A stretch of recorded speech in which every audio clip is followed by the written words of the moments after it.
কেউ যদি আপনাকে কখনো তার নিজের দুঃখ বোঝায়, একটু শ্রদ্ধার সাথে মনোযোগ দিয়ে তার দুঃখের কথাগুলো শোনার চেষ্টা করবেন।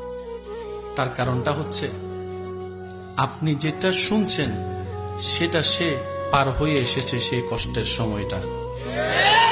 আপনি শুনতে যদি বিরক্ত হন এই সামান্য সময়ের কথাগুলা, সে তো সেটাকে বহন করছে দিনের পর দিন, রাতের পর রাত। কত রাত নির্ঘুম কেটেছে এই কষ্টের কারণে। কথা বলেন ঠিক কিনা?